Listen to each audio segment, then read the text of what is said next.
Good morning. We are honored today to welcome to Frederick High School a truly distinguished guest, Her Excellency, the Ambassador of the Principality of Liechtenstein to the United States of America. Mrs. Claudia Fristche exemplifies all that we strive for here at Frederick High when we speak about a life of service.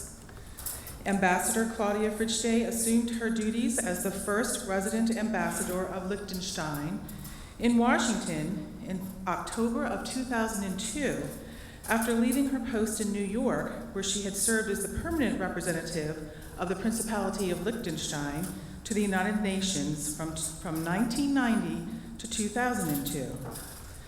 Among her various diplomatic appointments, Ambassador Fristche served as Vice President and member of the General Committee of the United Nations General Assembly during its 48th session.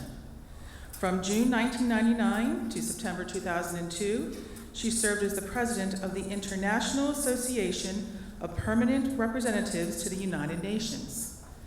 In addition, the ambassador represented the Liechtenstein government on the European Committee on Equality between Women and Men from April 1987 until August 1990, while also chairing the Liechtenstein National Committee on Equality between Men and Women.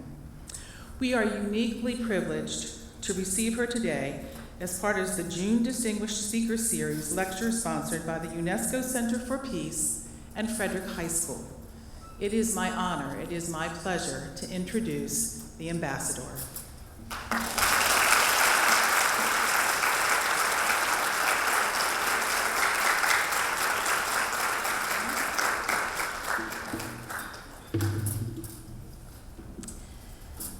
Well, good morning, everyone. I'm really thrilled to be here. And I thank you for the invitation. I thank you for your interest.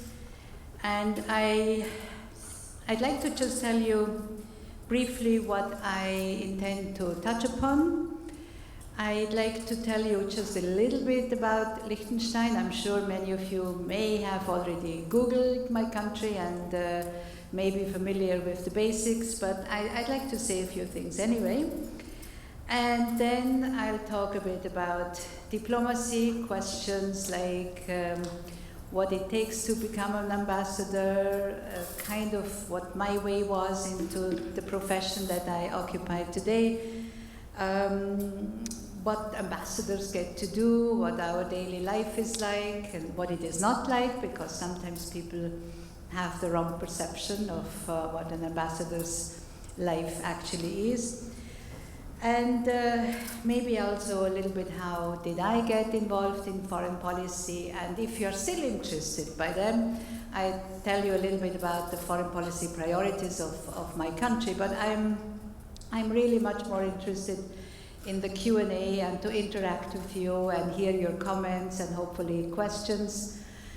So you have heard a summary of my background. I have served for a very long time at the United Nations. It's very unusual for any ambassador to be there for as long as I have, namely 12 years.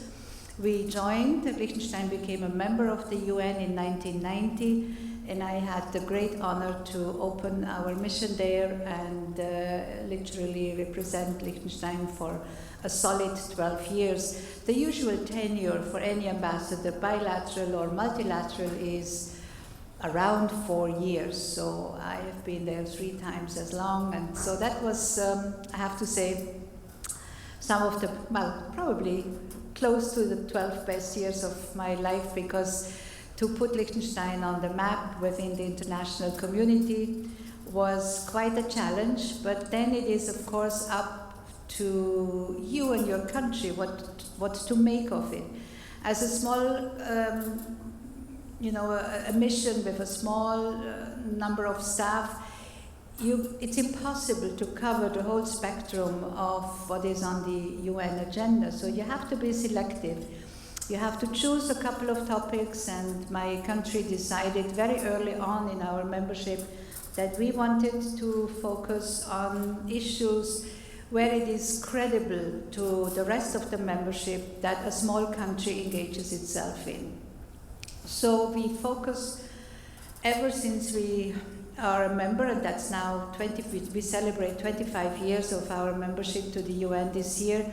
We focus on human rights, various aspects of human rights, these days in particular on women, peace and security, and also on the further codification of international law, and within that realm, in particular, the International Criminal Court. Those issues are issues where it is quite credible that a small country can be a credible moral voice. Because in our case, nobody would accuse us or suspect that we have a hidden agenda or that we represent the interests of a neighboring country.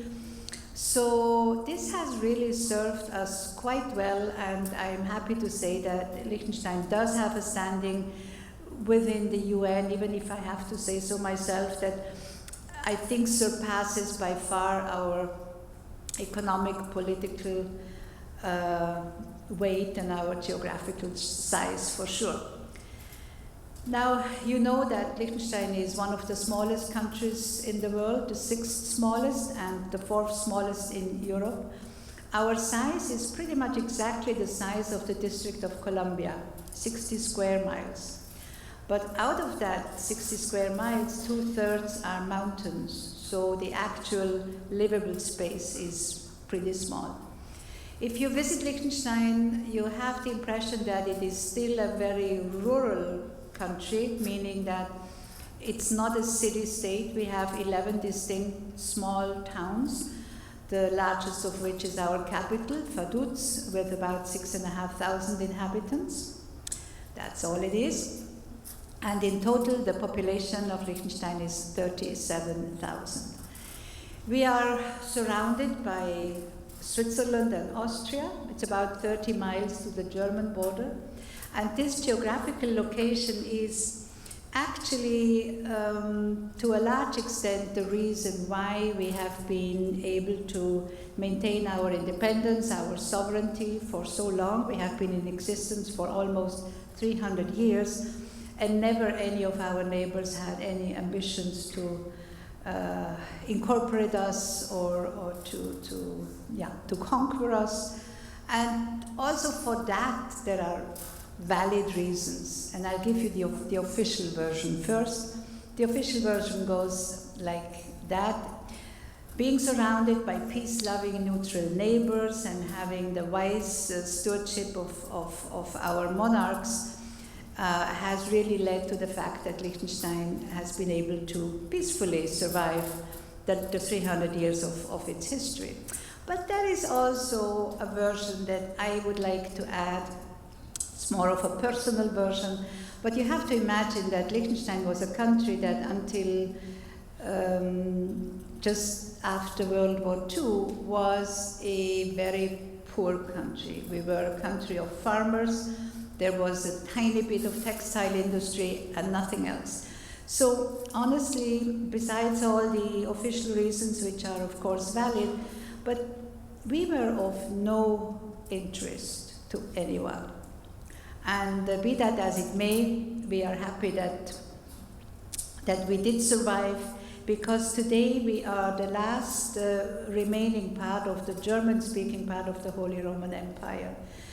We are a monarchy, unlike many monarchies, certainly unlike most monarchies in Europe. Our constitution gives to the head of state, the prince, presently this is His Highness Prince Hans Adam II, our constitution gives him more far-reaching powers than this is the case today in other monarchies, where very often the role of the monarch is reduced to a representational function. In our case, the monarch, the head of state, is very much involved in political decisions. The prime minister consults with him on a weekly basis. And since the monarch has the power to actually prevent a law from entering into force by not co-signing it, we try to avoid those situations by really consulting with him beforehand. So if there is any discrepancy, any divided opinions on a certain issue, one tries to resolve it before Parliament adopts the law.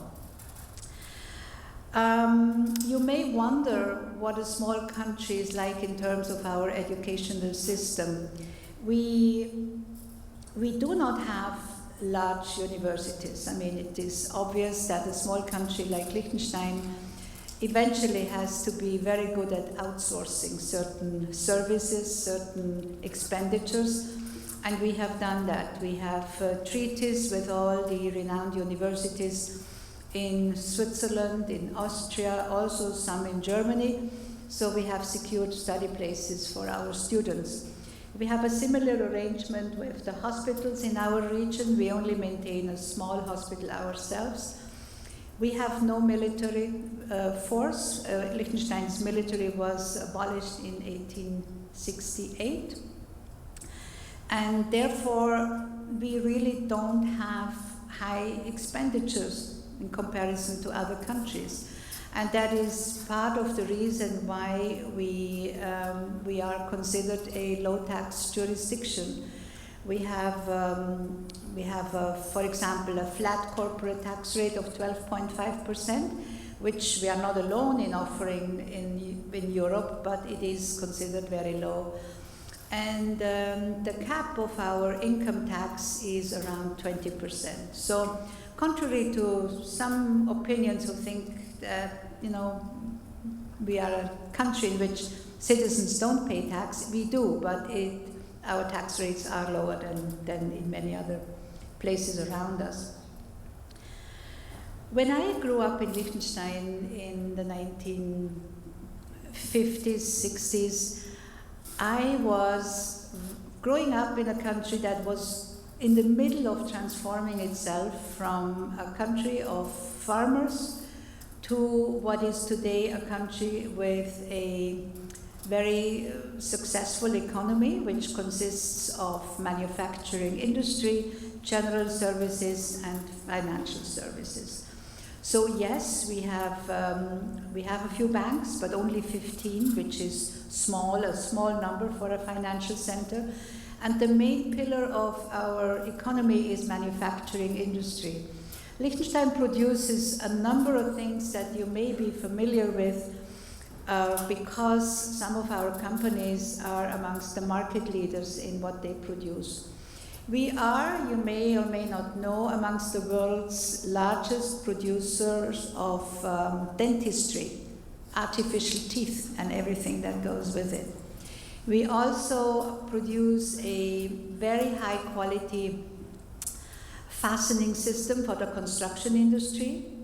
Our company that produces this system is called Hilti. It's a worldwide company and it employs globally 22,000 people. Now, seen against a population of 37,000, you can imagine that we are, of course, very proud of that company.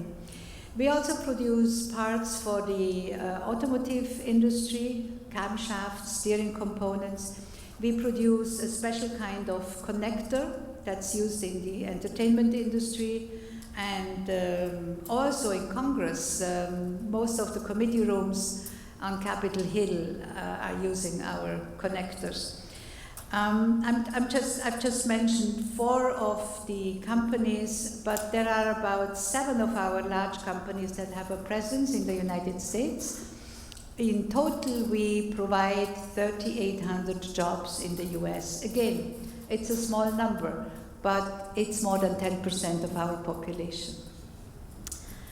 You will find our companies not in every state, but in about 6 or 7 states. Needless to say, I have visited all of them. It is the task of any ambassador here in the United States to leave Washington occasionally and go out and visit the rest of the US, because it is the task of a diplomat to educate his or her government about the host country, and you cannot learn about the host country by only staying in its capital.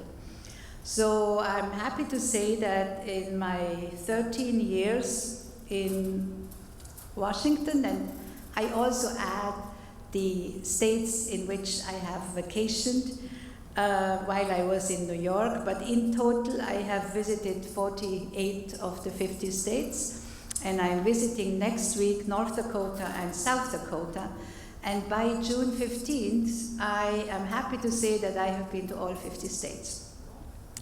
It is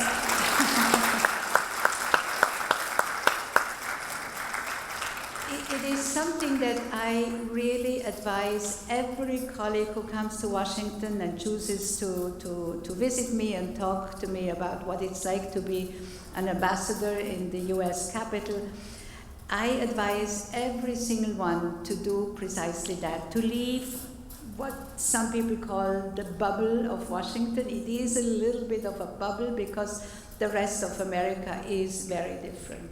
And just to tell you what the rest of America to me personally meant, when I came to the United States for the first time in 1980, I was in California. People told me, yeah, this is California, we are not like the rest of the US. I then subsequently, a few years later, visited Texas. I was told exactly the same thing. And then in the late 80s, I was sent with a small team to New York to prepare our admission to the United Nations. And again, the New Yorkers told me, this is New York, the rest of the US is, we are very different from the rest of the US. So I began wondering what the rest of the US is like. And boy, did I learn it. It was really, it's one of, I would say, one of the most exciting aspects of my job, to actually learn about the United States. And one would think, you know, when people come on vacation in the US, when Europeans visit, they usually go back and think, you know, this is exactly the way we thought it would be.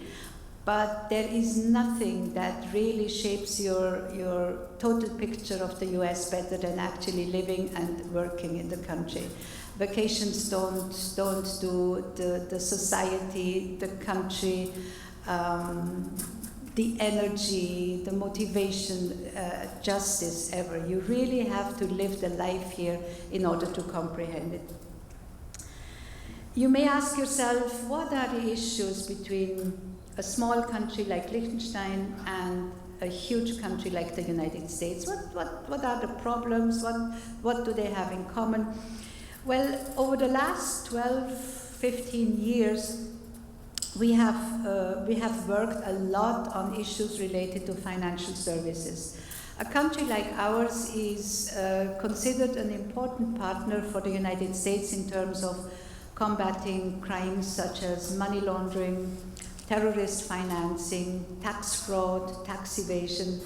Those are very complex problems, and in many of these areas we have concluded far-reaching treaties, and I'm happy to say that today we are considered one of the most cooperative jurisdictions in terms of transparency on tax issues, on financial services issues. Now, I don't know how many of you have been able to interact with diplomats, but you may ask yourself, well, what is an ambassador doing? What makes an ambassador? What is the task of an ambassador?